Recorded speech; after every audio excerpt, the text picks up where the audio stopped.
I stand frozen at the entrance of the Waterford Hotel's grand ballroom, my fingers clutching my modest navy dress.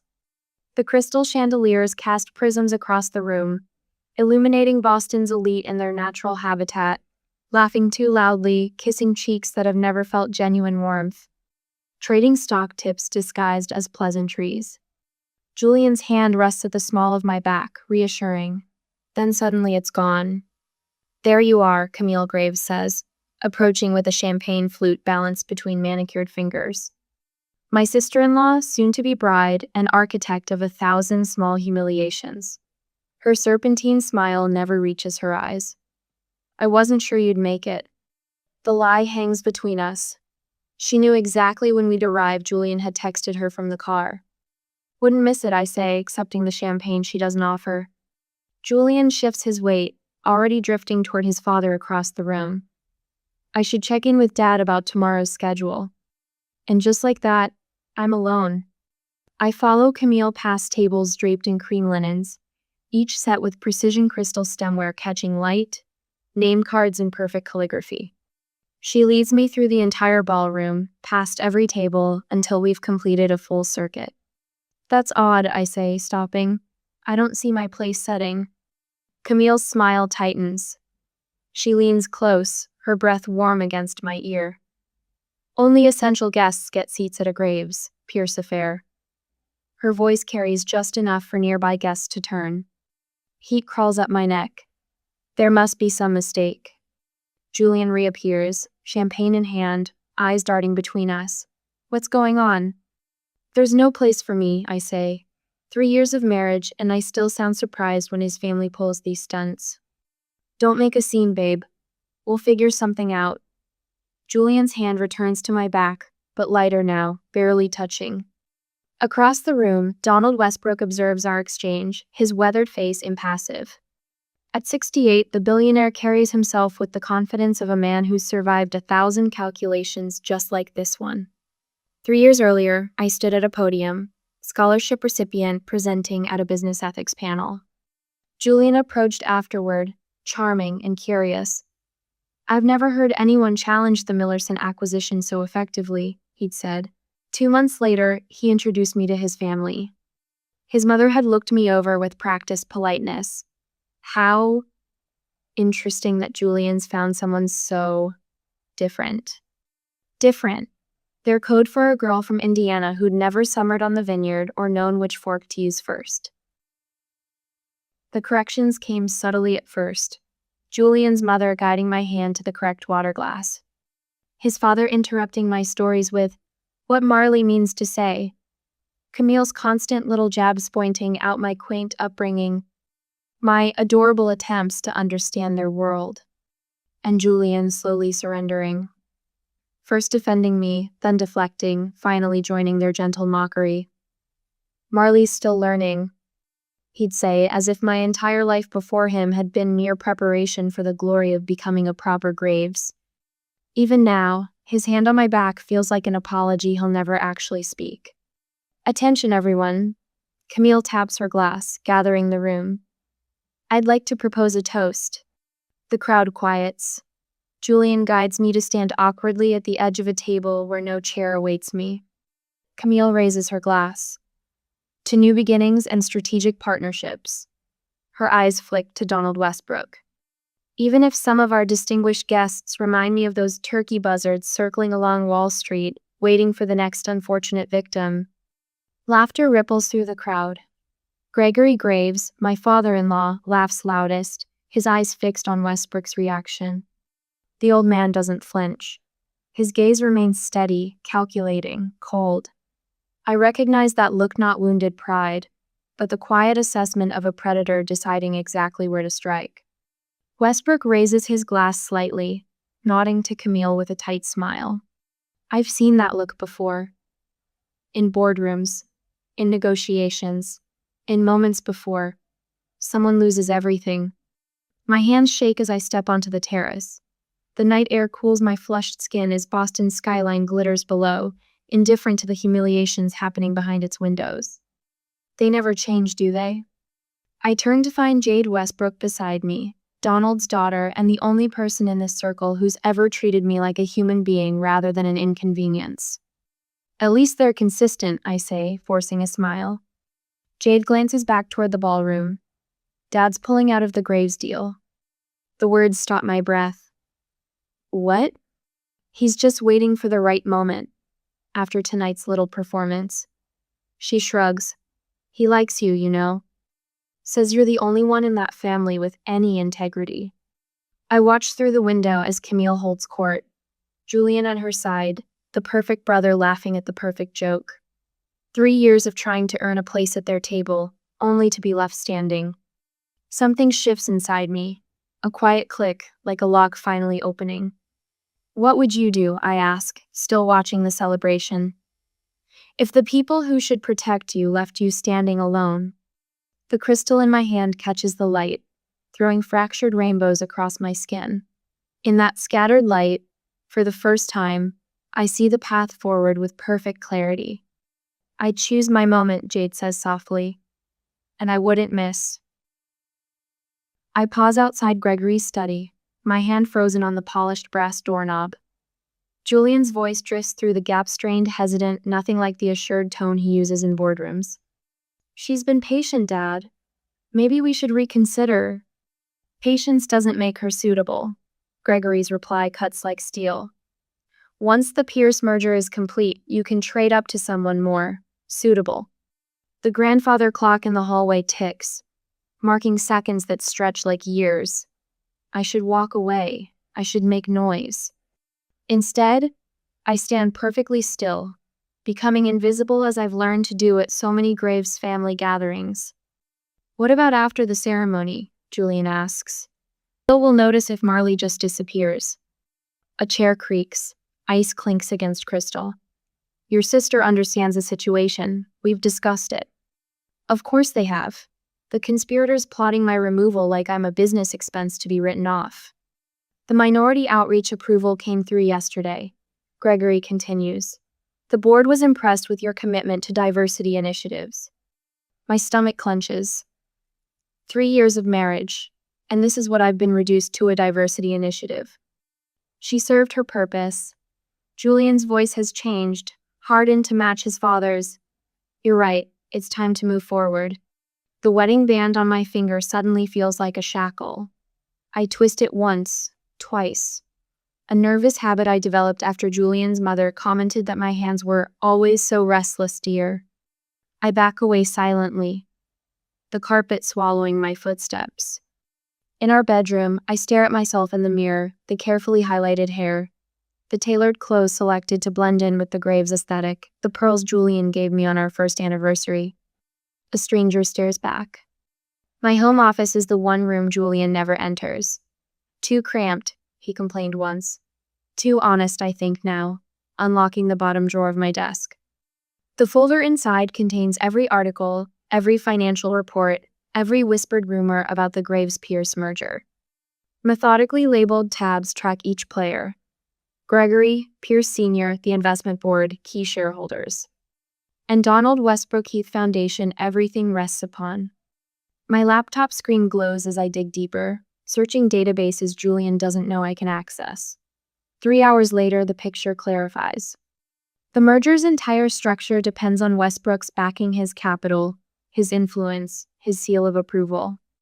A new tab reveals an unexpected connection. 4 years ago, Camille pitched herself for a position at Westbrook's foundation. Her application letter drips with false humility and calculated charm. Next page, Westbrook's polite rejection. The following pages tell the story through society columns and business journal, quotes Camille's systematic campaign to mock Westbrook's philanthropic efforts. Outdated approaches, she called them.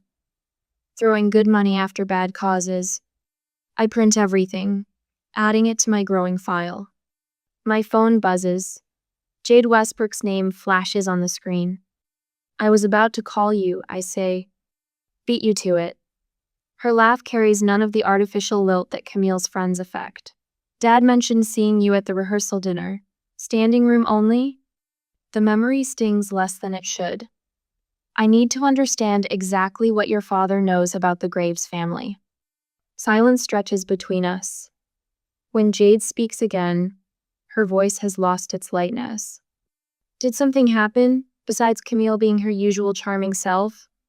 Let's just say I'm conducting due diligence on my investment. The line goes quiet. I can almost see Jade weighing her options, assessing risks. The Westbrooks didn't amass their fortune by being careless with information. Camille's been spreading rumors, she finally says, about Dad's health, suggesting investors should be concerned about his ability to maintain his holdings. My pen taps against the desk. To devalue his position before the merger announcement. Precisely. I close my eyes, seeing the web of manipulation clearly now. Some people only learn respect when they lose everything. That sounds ominous, Jade says, but her tone suggests approval rather than concern. Just thinking aloud, I flip through my notes. How vulnerable is the Graves-Pierce empire really, if someone wanted to apply pressure? Hypothetically speaking, the smile in her voice is unmistakable. I could put together some information. For educational purposes. I'd appreciate that. After we hang up, I schedule a meeting midnight, the Star Diner on Route 9, far from the usual Graves haunts. The kind of place Julian would never set foot in. I spend the next 3 hours calculating exactly how much leverage I need, how many pieces must align. The Graves family built their reputation on appearances, the perfect home, the perfect children, the perfect connections. Remove one support beam and the entire structure trembles. Remove the cornerstone, and it collapses entirely. At 11:30 p.m., Julian sleeps beside me, his breathing deep and regular, confident, secure. The man who hours ago agreed I had served my purpose. I slip from the bed without disturbing him, and stand by the window, phone in hand. Donald Westbrook answers on the second ring. Mrs. Graves, I've been expecting your call.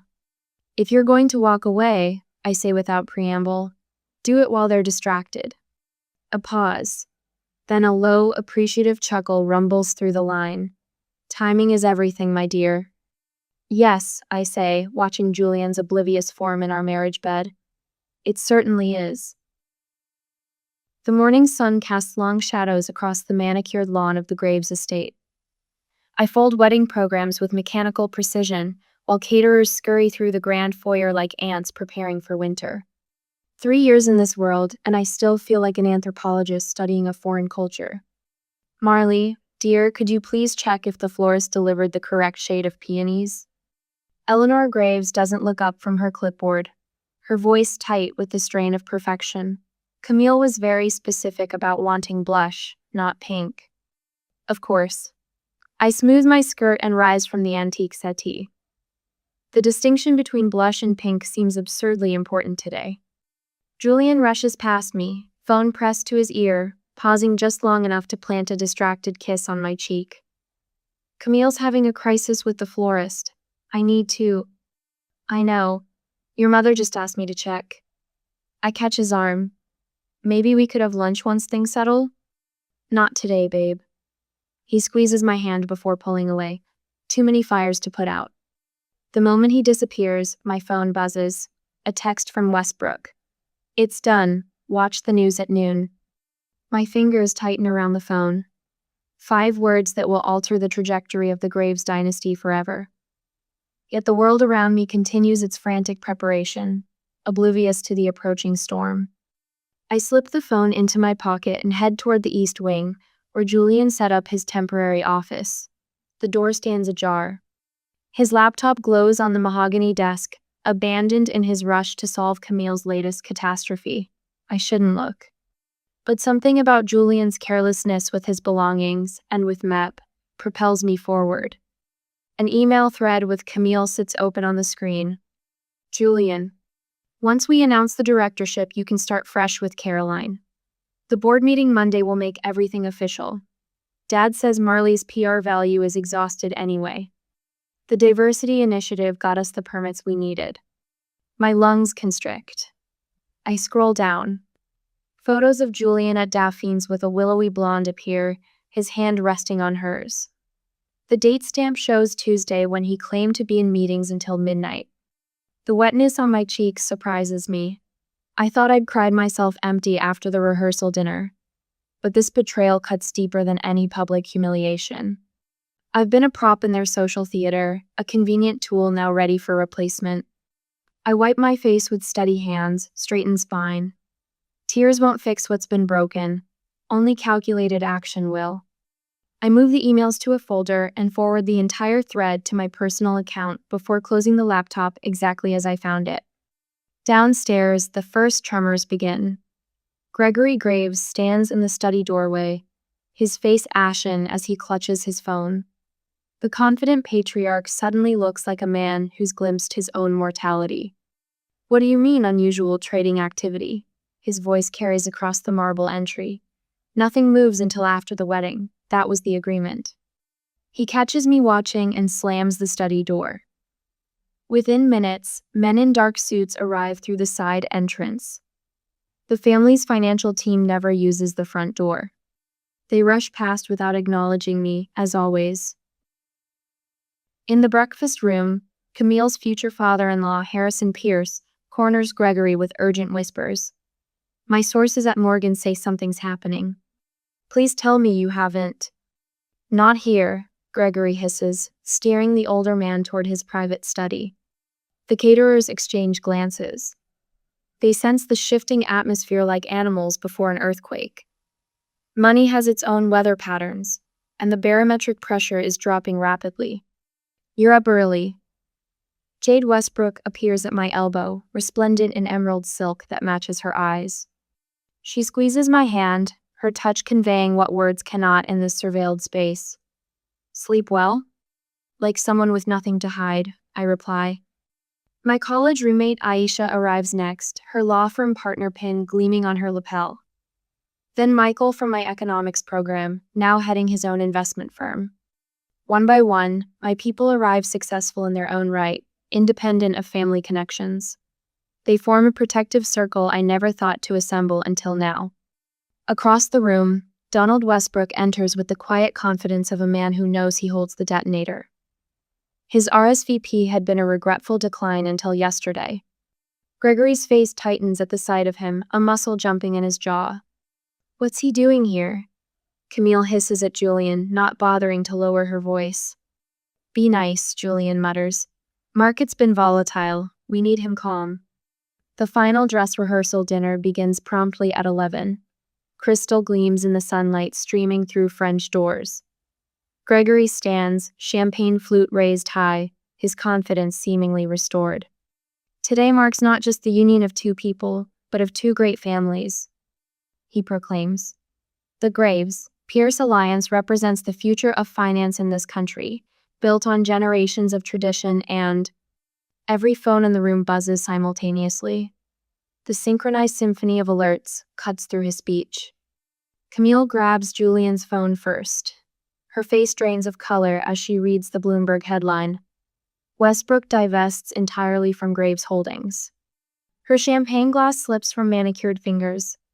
It falls in agonizing slow motion, shattering against the hardwood with a crystalline explosion that perfectly mirrors the family's collapsing future. "What does this mean?" whispers Julian's mother, clutching her pearls. "What it means is destruction. Their assets, their standing, their very identity all built on Westbrook backing. Without it, the Pierce merger collapses. Without the merger, the overextended Graves finances cannot sustain themselves." Donald Westbrook sips his champagne, his eyes meeting mine across the chaos. He raises his glass slightly, a private toast to patience and timing. I don't smile. This isn't about joy or even satisfaction. It's about consequences finally finding those who believe themselves exempt from the natural order. As Camille sinks into a chair, her perfect features contorted in disbelief, I wonder which feels more devastating: immediate destruction or the slow realization that everything you've built is already gone. The storm has arrived, and not a single umbrella in sight. Stock tickers flash blood red across smartphones throughout the ballroom. The wedding venue transforms into a war room in seconds. Down 18 points and falling. A Graves executive bolts past me, phone pressed to his ear. Get our positions covered. I sip my champagne, watching chaos bloom. The crystal catches light, splitting rainbows across the pristine tablecloth, the same table where hours ago, no place existed for me. Across the room, Landon's father clutches his chest, his face ashen. I can't breathe, he gasps. His wife screams for help as he slides against the wall, necktie yanked loose by panicked fingers. Medical staff materialized from somewhere, their urgency cutting through the pandemonium. Gregory Graves doesn't spare his business partner a glance. Fix this immediately, Camille shrieks at Julian, her perfect makeup cracking under the strain. Her white-knuckled grip wrinkles the silk of her rehearsal gown. Call your contacts at Goldman. Tell them it's a misunderstanding. Julian's phone buzzes relentlessly. His complexion matches the seafoam napkins. Everyone's dumping. No one's taking my calls. Gregory hurls his phone against the marble wall. The shattering crack silences the room for one suspended moment. Call Donald, he roars at Julian. Beg him back. Tell him we'll apologize publicly, whatever he wants. I trace the rim of my glass. I could try reaching out, I offer, my voice cutting through their panic with unexpected clarity. He and I have spoken recently. 5 heads snap toward me. Julian stares as if seeing me for the first time. What did you say? Gregory steps closer, his cologne sharp with alcohol and desperation. Donald Westbrook. I meet his gaze. Had several conversations in the past month. Julian's face shifts from confusion to dawning comprehension. You talked to Westbrook? When? How? After the foundation dinner. The one where Camille said his charity work was performative wealth guilt. I set my glass down with a gentle click. He found my perspective on ethical investment refreshing. Gregory grabs my elbow, fingers digging into skin. Whatever he wants, he whispers hoarsely. Tell him he can name his price. I glance at his hand until he releases me. Pierce Sr. taps a knife against Crystal, commanding attention. His voice cuts with the precision of a surgeon performing an amputation without anesthesia. In light of today's financial developments, tomorrow's celebration will be postponed indefinitely. Each word falls like an executioner's axe. Camille crumples. Not gracefully, like in movies, but with the unhinged abandon of someone watching their life's architecture collapse. Her wail pierces the charade of composure everyone else maintains. Daddy, fix it. She pounds her father's chest with manicured fists. This is my day, mine. I catch Jade's eye across the room. Her slight nod acknowledges our shared witness to this implosion. Julian's phone rings. He steps away to answer, returns ghost white. The board wants an emergency meeting. They're questioning my position in light of recent events. Your position? He spits the words. The company's hemorrhaging millions by the minute. That's exactly why, Julian whispers. They're saying we need fresh leadership untainted by the Westbrook situation. My phone vibrates. I check the notification, a Bloomberg alert. Westbrook Industries divests entirely from Graves Holdings. Multiple investors follow suit. The room's attention gravitates to various screens. A financial analyst on CNBC speaks with barely contained excitement. What makes this extraordinary is the timing. Westbrook didn't just pull out, systematically informed every major financial outlet simultaneously. This was impulse. This was execution. Who does he think he is? Gregory seethes. Social media already buzzes with hashtags. Graves' mistake and wedding crash trending side by side. My phone rings. Westbrook's name illuminates the screen. I answer, moving toward the terrace where I can speak privately. Marley. His voice carries the satisfaction of a chess master announcing checkmate. I believe you mentioned an ethical investment concept last month. Something about sustainable manufacturing with minority leadership? I did, I confirm, watching Julian search for me through the glass doors. I'd like to discuss funding options. Tomorrow, perhaps? I suddenly find my portfolio with room for new ventures. Julian's mother finds me as I end the call. Her hands, always so steady at charity galas, tremble as they grasp mine. Marley, dear, her voice honeycoats desperation. You must help us. Speak to Donald. Explain it was all a misunderstanding. Gregory appears behind her. We've been discussing board positions, actually. Diversity initiatives. Your background and perspective would be valuable. The same perspective they mocked for 3 years. Camille approaches next, tears streaming. Designer tracks down her cheeks. I never meant those things I said. She sobs. You know how it is, family teasing. We've always considered you one of us. I study her with the same cool assessment Westbrook used hours earlier. Some things can't be undone with words, I say quietly. Sometimes the only language people understand is consequence. Julian watches from across the room, the weight of realization finally settling across his shoulders. Too late, he sees me, truly sees me standing on my own. The Graves mansion feels like a mausoleum. Cardboard boxes line the marble hallways where crystal vases once gleamed. Half-empty bookshelves collect dust. A Monet hangs crooked on the wall, as if the painting itself has given up. I run my fingertips along the dining table's mahogany edge, the same table where I was deemed unworthy of a seat just weeks ago. Now Gregory Graves sits at its head, his once imperious posture collapsed into something resembling humility. Elaine's hands tremble as she pours coffee. Julian paces by the window. Camille is notably absent. Marley? Gregory slides a leather portfolio toward me, his voice pitched to sound warm. We've been doing some thinking about family legacy. My fingers remain folded in my lap. I make him stretch further across the table to deliver his peace offering. These are ownership shares in what remains of Graves Holdings, he continues. A significant stake. We want to make amends. Julian stops pacing and places his hands on my shoulders. The weight feels suffocating. We've always valued your perspective, he recites, the words practiced and hollow. Your insight about ethical business practices, about inclusion. They're exactly what we need to rebuild. His thumb rubs circles against my collarbone, a gesture once comforting, now calculated. I notice something beneath the stack of paperwork. A small black disc, barely visible. A recording device. They're documenting my acceptance for future leverage. My pulse stays steady. I've been waiting for this moment. How interesting, I say, using their favorite dismissive phrase. When exactly did you start valuing my perspective, Julian? Before or after you discussed me as a temporary situation with your father? The pressure of his hands freezes mid-circle. What are you talking about? Elaine whispers. I reach into my purse and pull out my phone. The recording is queued up, their voices crystal clear. Once the Pierce merger is complete, you can trade up to someone more suitable. Gregory's voice fills the room. She served her purpose. Got us that minority outreach approval. Julian's voice follows. I don't need to look up to feel the oxygen sucking out of the room.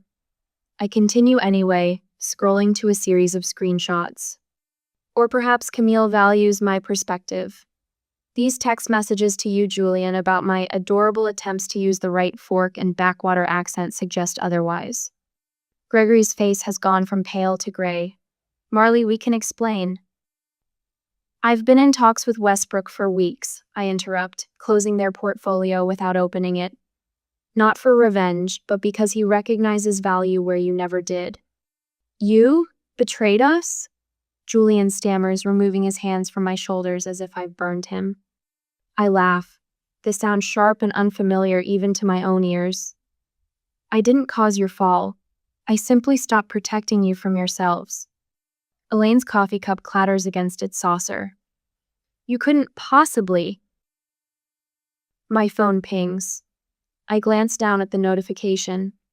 That would be your Greenwich estate. The listing just went live. 10 million under market value, but you need liquid assets, don't you?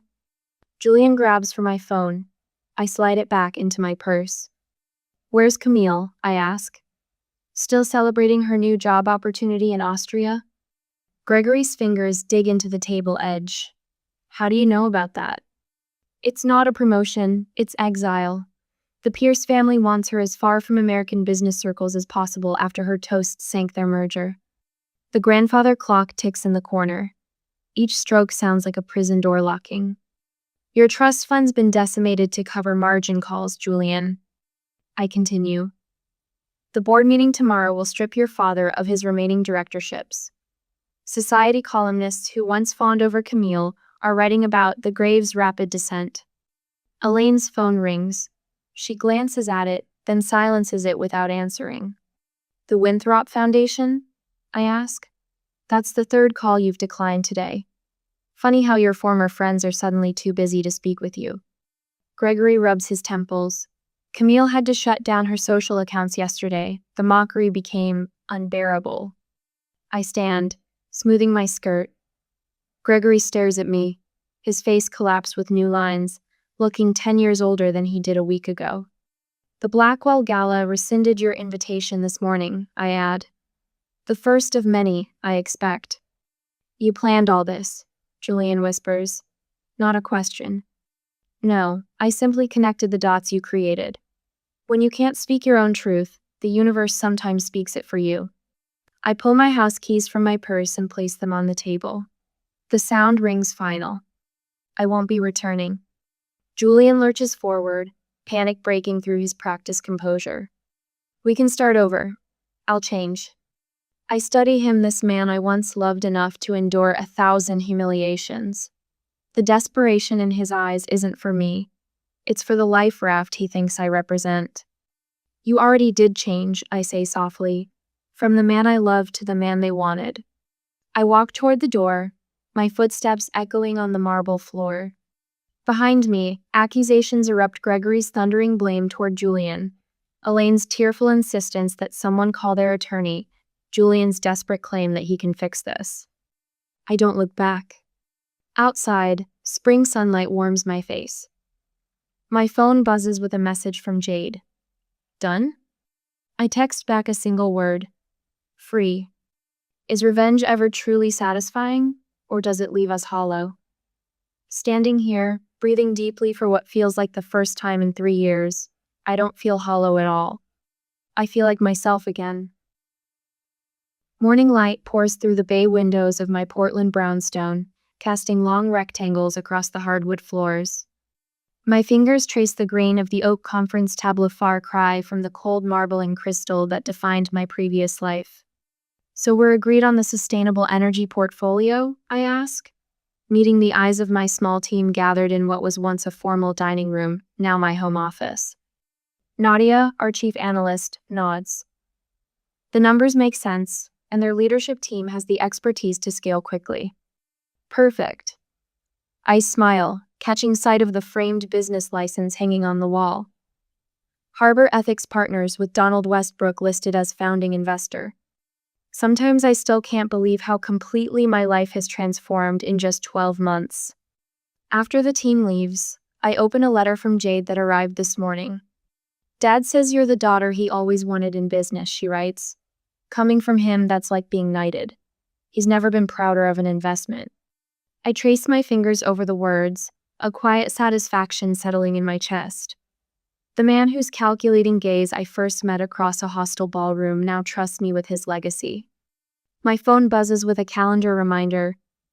Volunteer orientation at the First Generation Scholarship Foundation starts in an hour. The irony doesn't escape me, guiding students from backgrounds like mine through the maze of privilege they'll soon encounter. The doorbell chimes as I slip on my blazer. My friends arrive with balloons and a homemade cake, 2 days early for my birthday. We know you're busy tomorrow, says Lynn, arm length through mine. So surprise. They sing off key while I blow out candles, their faces bright with genuine affection. No strategic smiles, no social calculations, just warmth. On my desk sits the newspaper clipping announcing the sale of the Greenwich mansion. Graves Estate sells for 60% below asking, reads the headline. The accompanying photo shows Gregory looking 10 years older, shoulders stooped. Beside it lies Camille's postcard from Austria, unexpectedly reflective. Sometimes I wonder if all of this was worth it. No signature, just her initials. Julian's email sits unanswered in my inbox. The subject line reads, "Closure. Some doors should remain closed." When you're navigating elite circles that weren't built for people like us, remember that their acceptance is less valuable than your authenticity. My words hang in the air of the crowded auditorium. The young scholarship student who asked the question nods slowly, recognition dawning in her eyes. "I spent years trying to earn a place at a table where I was never meant to sit," I continue. "But the real power came when I built my own." The applause starts softly, then swells. As I stand on the same stage where I once presented as a student, the standing ovation washes over me like a cleansing tide.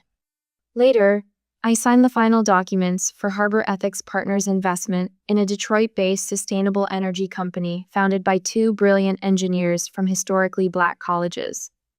Next week, I'll announce our foundation's donation to the Children's Oncology Foundation, funded by the sale of Camille's seized jewelry collection. The evening settles around me as I work in peaceful solitude, finalizing plans for our community financial literacy program. Reports of Gregory's retirement for health reasons from his remaining business interests crossed my desk this morning. How quickly empires fall when built on shifting sand. The simple band I bought myself after removing my wedding ring catches the lamplight. No diamonds, no family crest, just a silver circle representing the promise I made to myself. Standing on my porch as twilight blankets Portland, my phone lights up with a message from Westbrook. "Ready to change the world?" I watch stars appear over a skyline so different from Boston's glittering towers. "I already have," I whisper to the night air. True revenge wasn't bringing them down, it was rising without them. I pull into the familiar driveway, tires crunching over fallen leaves that carpet my parents' century-old oak-lined path. Golden autumn light streams through the branches, painting dappled patterns across the windshield. The apple pie rests on my passenger seat, still warm, the cinnamon and nutmeg scent filling my car with memories. This drive to Cedar Falls I've made hundreds of times, but today feels different, something in the air, perhaps. Or maybe just my accountant's brain overthinking again. My mother's voice on the phone last night had that forced cheerfulness that never quite reaches her eyes when I see her in person. "Thanksgiving at 2, don't forget the pie," she'd said, as if I'd forgotten in 35 years. I gather the pie in one hand, my purse in the other, and make my way up the worn brick path. The front door opens before I reach it. Dad stands there, arms crossed over his chest, his usual welcome smile nowhere to be found. "Dad?" The word comes out smaller than I intend. His jaw tightens. "Taryn." Just my name. No hug. No, "How was the drive?" I step into the foyer, the familiar scent of furniture polish and holiday cooking wrapping around me even as my father's coldness pushes me away. "Return the $62,000 you took from your mother or don't come back." The words hang in the air between us. My fingers loosen around the pie plate. For a horrifying second, I think I might drop it. "What?" I manage to whisper. "You heard me." His voice never rises, which somehow makes it worse. "We know what you did." I look past him into the living room. Mom sits perched on the edge of the sofa, staring down at her folded hands. Her shoulders curl inward, making her look smaller than her 5'4" frame. She doesn't look up. Marla stands by the fireplace, dabbing at her eyes with a tissue. The calculated precision of her movements betrays the performance. My sister has never shed a genuine tear in her life without an audience. Corbin leans against the far wall, his face a mask of disappointment that doesn't quite reach his eyes. They look satisfied. Like he's watching the final scene of a play he's been rehearsing for weeks. "I don't understand," I say, my voice steadier now. The initial shock gives way to confusion, then a slow burning spark of anger. "What money?" "Your mother's retirement account." Dad steps closer. 5 weeks ago, 3 separate withdrawals, all after you set up her online banking. The memory flashes in my mind. Mom at her kitchen table, peering through reading glasses as I showed her how to check her balance online. Her trust as I patiently explained digital statements. The yellow sticky note where she wrote her password, which she tucked into the unlocked kitchen drawer despite my warnings. "I never took any money." My voice sounds distant to my own ears. "The transfers started the day after you set up her account." Dad's words slice through the air. $62,000, Gone. No one speaks in my defense. Not Mom, who I've called every Sunday for 15 years without fail. Not Marla, who I helped move 4 times when her relationships imploded. Not Corbin, whose college tuition I helped pay when Dad lost his job. A unified front against me. I step toward the kitchen, my movements deliberate. The pie feels heavier with each step. I place it carefully on the counter, next to Mom's collection of ceramic roosters. My hands tremble slightly, but I refuse to let them see. I didn't take your money, each word precise and measured. Then how do you explain the withdrawals? Dad demands. I don't. Not yet. My forensic accountant's mind is already cataloging questions, inconsistencies, data points to investigate. But I won't defend myself while they stand in judgment, having already decided my guilt. I turn toward the door, my spine straightening with each step. My car keys dig into my palm as I clutch them, the pain a welcome distraction from the betrayal crushing my chest. At the doorway, I pause. Look back at my family tableau, Dad's rigid posture, Mom's averted gaze, Marla's performative grief, Corbin's satisfied smirk.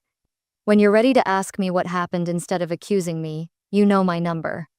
The door closes behind me with a soft click that echoes with finality. In my car, hands gripping the steering wheel, I finally allow myself to breathe. The full weight of what just happened presses against my ribs. My own parents believe I stole from them. As I back out of the driveway, the sun catches the living room window. For a brief moment, I see my mother's face watching me leave, her expression unreadable through the glare. The memory of us, just 5 weeks ago, surfaces again, her kitchen bathed in afternoon light, her trust as I guided her through the unfamiliar digital banking world, her gratitude as she mastered each step.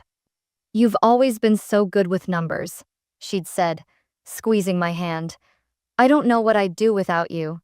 The words that once warmed me now curdle in my stomach. What happened in those 5 weeks to shatter 35 years of trust? I turn onto the main road, leaving behind the house where I grew up, the family who just broke my heart, and the apple pie that will grow cold on the counter. Someone has stolen more than money today, and I intend to find out who. Later that night, the Best Western sign flickers in the growing twilight, casting alternating shadows across the dashboard of my car.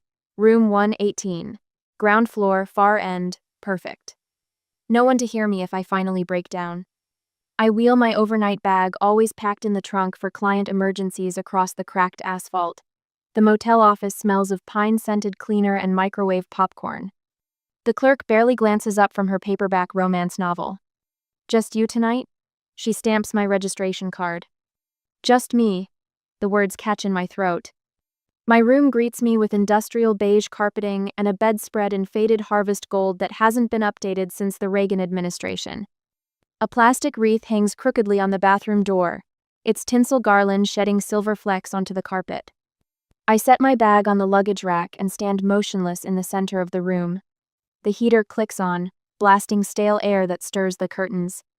Outside, a family unloads presents from their SUV, laughter floating through the thin walls. The composure I've maintained since leaving my parents' house begins to crack. My breath comes in short, shallow bursts. I press my palms against my eyes until stars appear in the darkness. $62,000. I say the words aloud, testing their weight. The accusation hangs in the air, absurd and cutting. I sink onto the edge of the bed.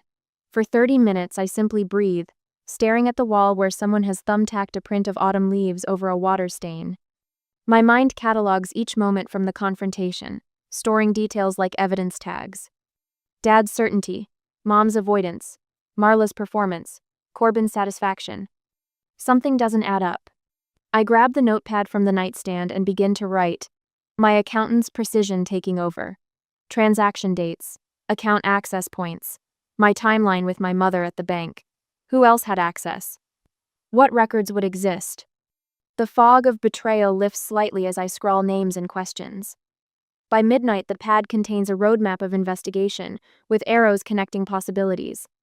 3 withdrawals, 5 weeks, $62,000. My professional training snaps into focus. I am no longer just a wounded daughter. I am a forensic accountant with 15 years of experience uncovering financial deceptions.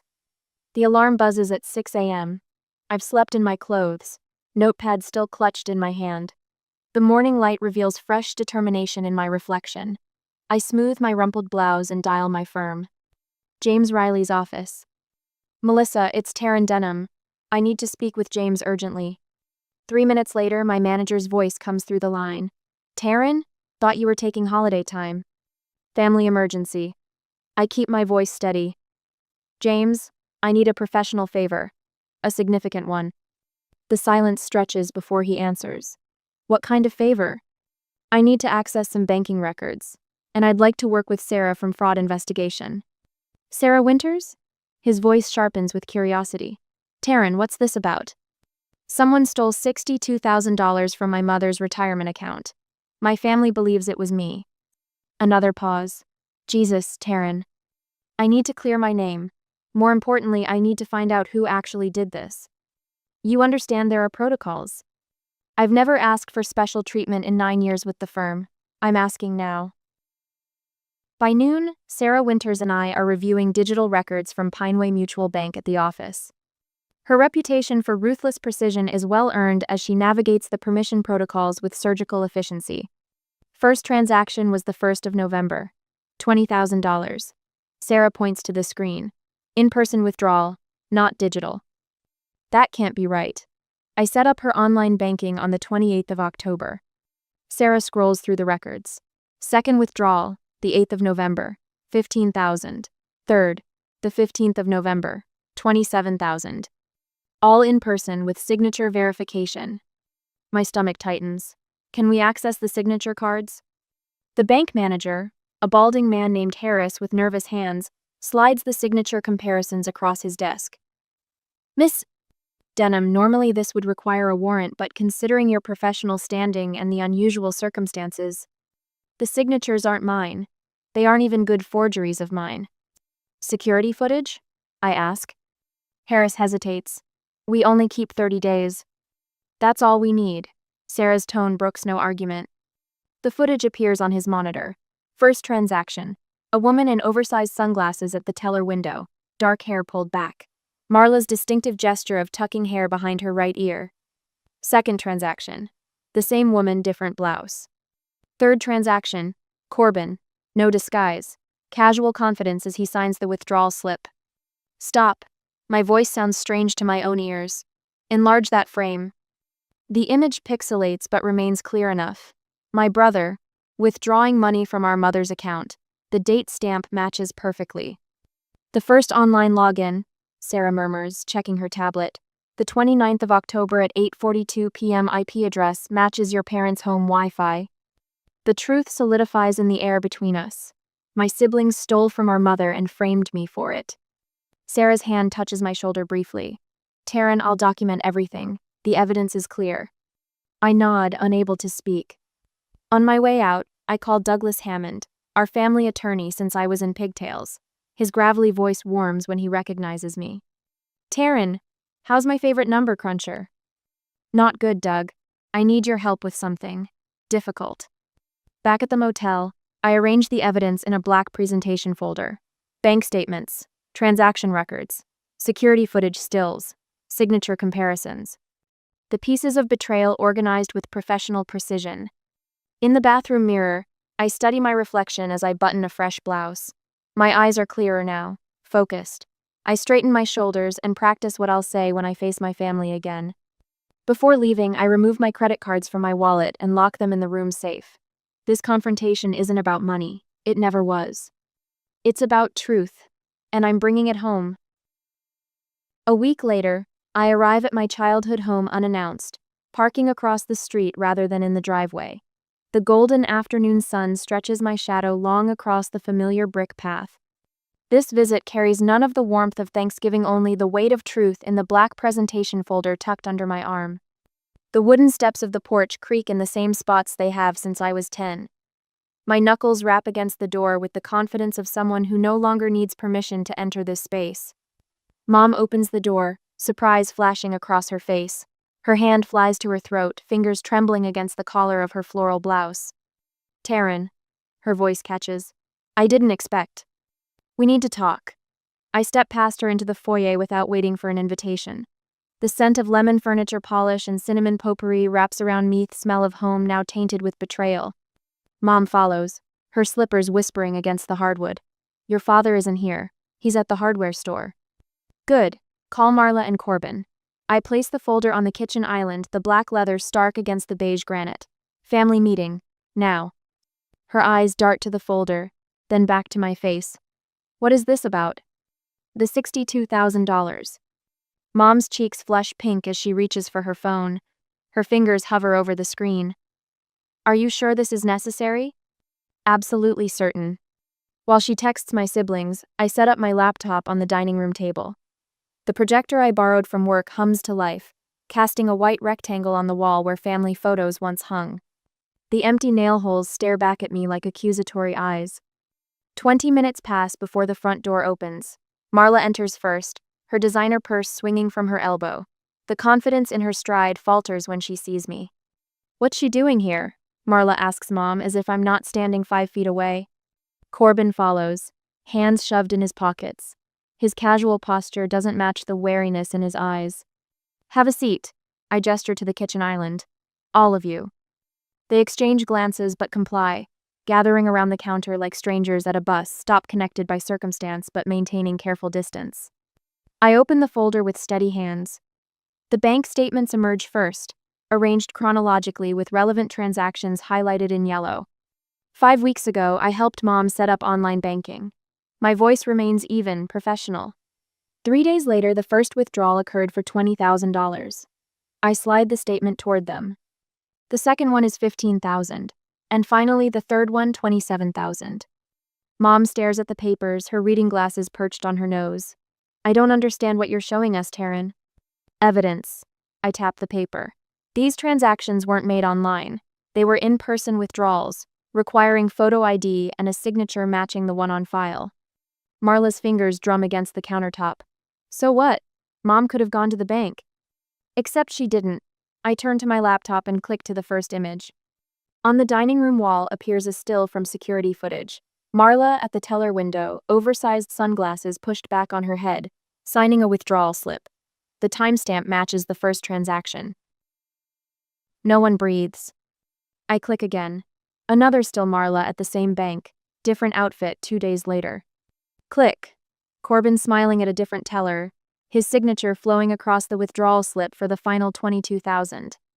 The room fills with a silence so complete I hear the refrigerator's gentle hum. Mom's face drains of color as she looks from the wall to her younger children. You did this? Her question comes out barely above a whisper. Marla's eyes fill with tears, genuine ones this time, but her chin lifts in defiance. You gave her your banking password. She showed you how to check balances online. Did she mention she makes 6 figures while I can barely make rent? That doesn't explain why you stole from our mother, I say. Borrowed. Corbin corrects, leaning back in his chair with forced casualness. We were going to pay it back. With what money? The question hangs in the air between us. Marla's tears spill over. You always get everything, Taryn. The good grades, the fancy job, Mom and Dad's approval. I just wanted to level the field. You didn't level the field. You set it on fire. My words cut through her excuses. And you let them believe I was the thief. Corbin shrugs. She makes more than all of us combined. She'll bounce back. The dismissive gesture ignites something primal inside me. My palms press flat against the cool granite to keep from shaking. That money was Mom's retirement fund. Not mine, not yours. Mom stands suddenly, her chair scraping against the floor. You let me believe my daughter stole from me. She looks at Marla and Corbin, then turns to me with horror dawning in her eyes. And I didn't even ask if it was true. The front door opens and Dad steps into the kitchen carrying a paper bag from Miller's Hardware. He freezes at the scene before him, the bank statements, the projection of Marla and Corbin on the wall, Mom's tears. What's happening here? His voice lacks the authority it carried on Thanksgiving. The truth. I close the folder with deliberate precision. Your children stole from Mom's retirement account, and I have the evidence to prove it. Dad's eyes move from the folder to the wall, where Corbin's face still smiles from the bank security footage. The hardware store bag slips from his fingers, hitting the floor with a metallic clatter. "Is this true?" he asks, but his question isn't directed at me. Marla wipes her tears with the back of her hand. "We were going to replace it." "With what?" Mom asks, her voice stronger now. "The money you don't have from the jobs you can't keep?" Dad sinks into a chair, certainty crumbling from his face like old plaster. I stand taller among the ruins of family trust. My professional demeanor remains intact despite the emotional hurricane swirling around me. "I've spoken with Douglas Hammond about how to proceed." "You're pressing charges?" Marla's voice rises with panic. "Against your own family?" "I'm not pressing anything." The calmness in my voice surprises even me. "The evidence has been documented with the family attorney. What happens next is between you and Mom and Dad." I disconnect the projector and close my laptop. The wall returns to blank white, empty of both evidence and family photos. "Dad." I turn to him, meeting his eyes directly for the first time since Thanksgiving. "You told me not to come back unless I return the money." My spine straightens with each word. "I didn't take the money, but I brought the truth." I walk toward the door, my footsteps echoing in the silence. No one moves to stop me. No one speaks. On the porch, I pause to breathe in the late afternoon air. Behind me, through the partially open door, I hear Mom's voice rise with a clarity I've never heard before. "How could you do this to your sister? To me?" I don't wait for their answer. Some questions aren't meant for me anymore.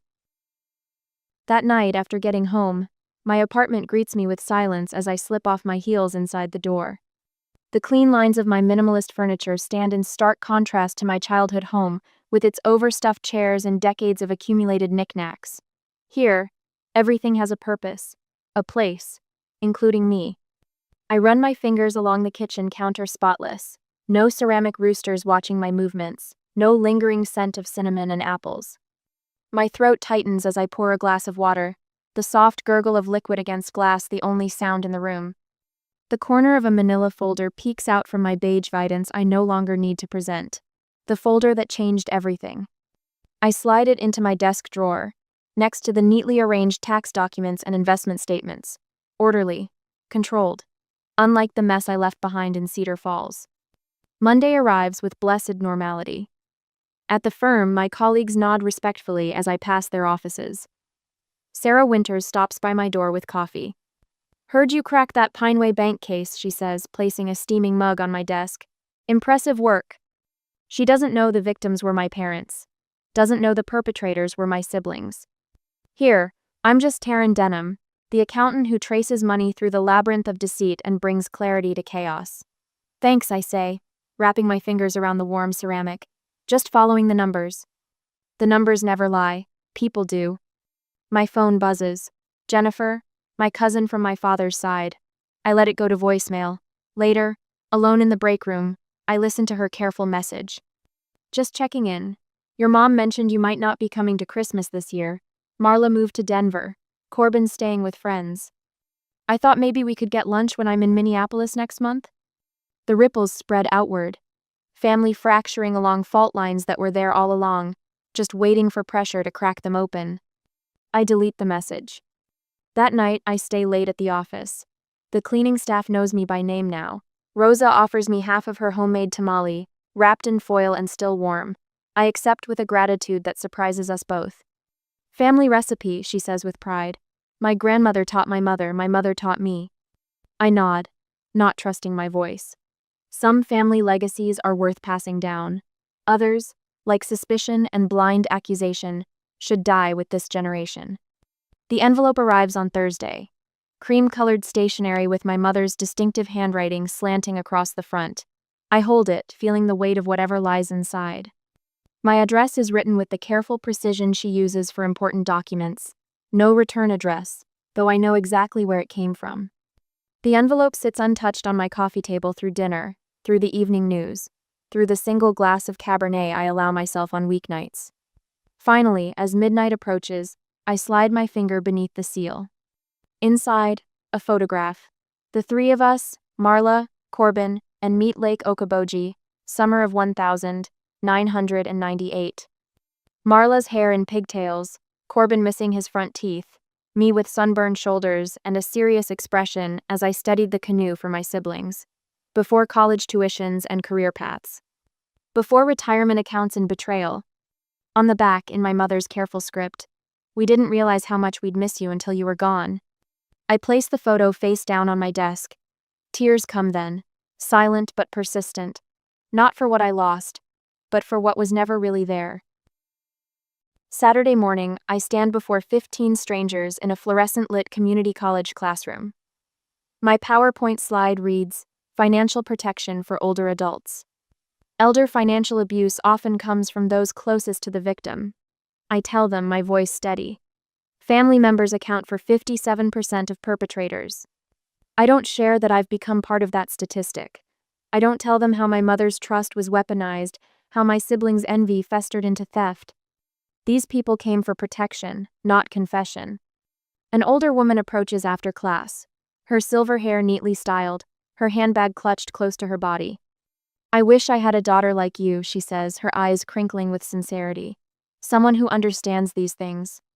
So did Mignon say. I smile, shaking her hand warmly.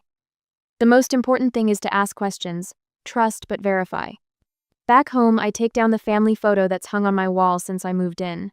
In its place, I hang my accounting license and fraud investigator certification, the glass frames catching the afternoon light. Family is supposed to be the one place where you're accepted without having to prove your worth, where trust is given, not continually earned. I run my fingers over the embossed lettering of my name on the certificate. Some bonds remain unbroken, the ones I've built with myself. A year later, fallen leaves crunch beneath my boots as I walk back to my apartment from the community center. The sun hangs low in the November sky, painting Minneapolis in amber hues not unlike Cedar Falls this time last year. My fingers still smell of turkey and cranberry sauce, remnants of 4 hours serving meals to strangers who became something more. You coming back next week, Taryn? Jorge had asked as I untied my apron. His weathered face, a map of 70 years lived fully, had brightened when I nodded. Wouldn't miss it, I'd replied, meaning it. A year since the confrontation. A year of rebuilding a life without the scaffolding of family. The emptiness stings less now, filled gradually with new connections. Jorge at the community kitchen, my Thursday night financial literacy students, Sarah from work who transitioned from colleague to friend over countless coffee breaks. I turn the corner onto my street and stop. A figure sits hunched on the bench outside my apartment building. Something about the slope of those shoulders freezes me mid-step. Mom. She hasn't noticed me yet. Her attention fixes on an aluminum foil-covered plate balanced on her lap. Even from this distance, I recognize the crimped edges of her pie dish. My stomach tightens. I could turn around, walk another block, give myself time to prepare. But I've spent 6 months standing firm in my truth. I won't start hiding now. Her head lifts as I approach. The streetlights illuminate new lines around her eyes, new gray threading through her hair. She looks smaller somehow, diminished, as if the weight of consequences has compressed her. Taryn. Her voice cracks on my name. Mom. Mine stays steady. Silence stretches between us, tangled with things unsaid. A gust of wind rattles dead leaves across the sidewalk. I made your favorite. She lifts the pie slightly. Apple with extra cinnamon.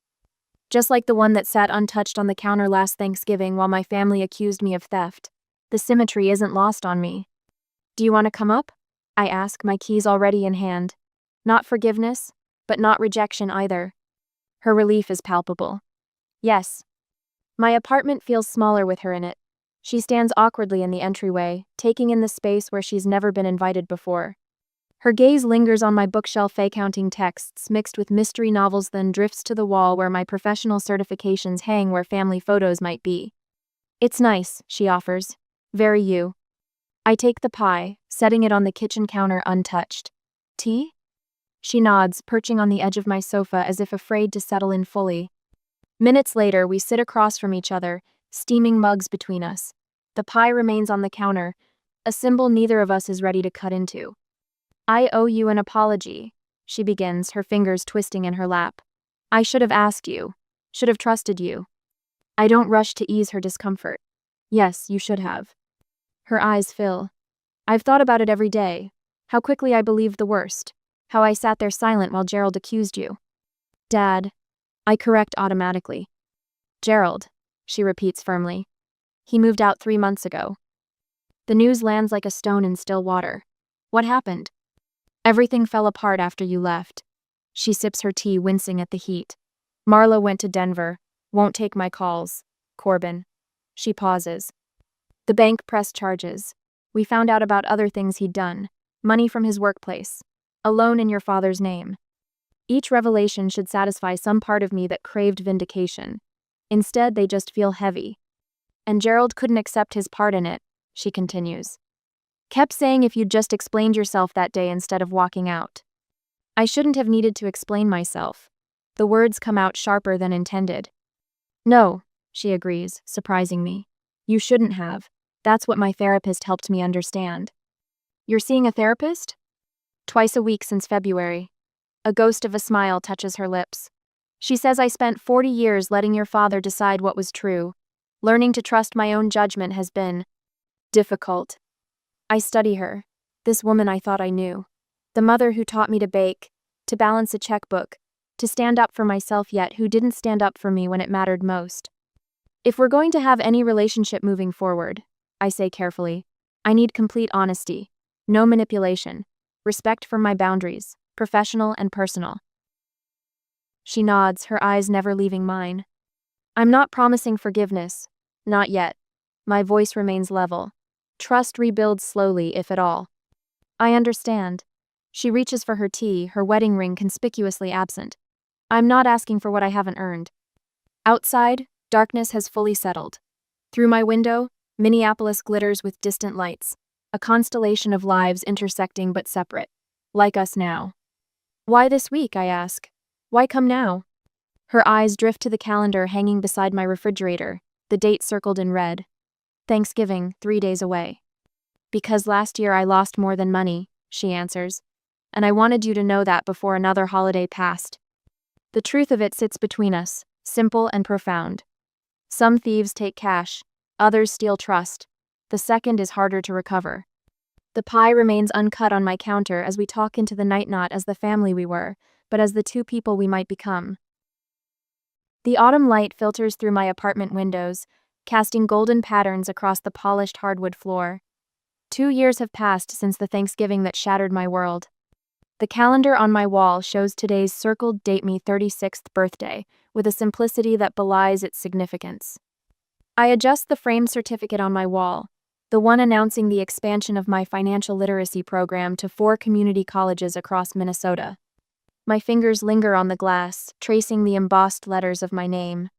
The woman who received this award stands taller than the one who drove away from her family home last year, apple pie untouched on the counter. The doorbell chimes.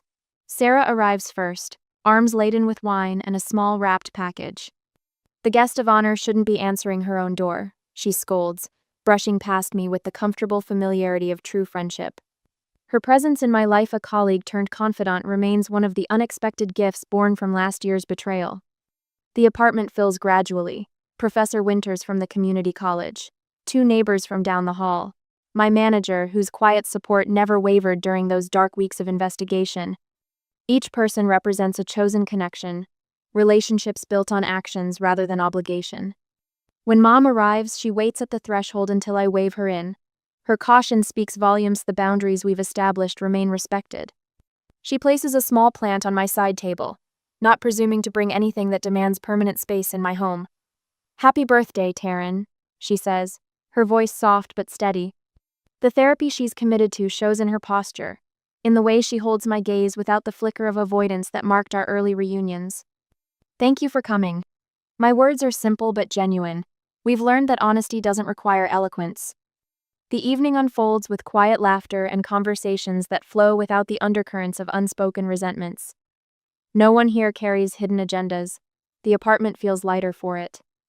Later, I stand in my kitchen slicing an apple pie. My hands move with steady precision, a contrast to the trembling fingers that once clutched car keys outside my childhood home. The scent of cinnamon and nutmeg rises, reclaiming memories I once thought poisoned beyond recovery. Need help? Mom appears beside me, careful to maintain the invisible buffer we both recognize. You could grab plates. I slide the knife through golden crust, creating clean lines rather than jagged breaks. She nods, reaching for the cabinet where I keep dessert plates. She knows where things belong in my space, now knowledge earned through cautious visits. not assumed by right of relation. The newspaper clipping on my refrigerator catches her eye. Local accountant helps seniors fight fraud. The headline announces above a photo of me speaking to a community group. The irony doesn't escape either of us. My personal wound transformed into protection for others. I saw Marla's email, Mom says, arranging plates in a neat stack. Have you decided whether to answer? I consider the question as I place perfect triangles of pie onto waiting plates. My sister's tentative message arrived yesterday, the first contact in months. Unlike Corbin, whose absence I've accepted as necessary, Marla's reach toward reconciliation waits in digital limbo. I haven't decided yet. The truth requires no embellishment. Some bridges need time. Mom nods, understanding settling between us. The Christmas card from Dad sits unopened in my desk drawer, another boundary maintained. Sarah calls from the living room, summoning us back to the gathering. I carry the pie to my assembled guests, this circle of people who've earned their places in my life. The conversations waiting for me hold no hidden accusations, no calculated tears. Later, I stand at my window overlooking the Minneapolis skyline. Night has fallen, transforming the glass into a mirror. My reflection stares back, superimposed over city lights. On my bookshelf, the family photo Mom gave me last spring sits among other images, friends, colleagues, students whose lives I've touched. No single relationship dominates the collection. My phone vibrates. Mom's name appears on the screen. I pause, breathe, then answer. Hello, Mom. Some foundations, I've learned, can be rebuilt stone by stone. Others must be abandoned for new ground. The strength lies not in choosing one path universally, but in knowing which path serves truth. The woman in the window glass smiles back at me, her eyes clear with hard-won wisdom.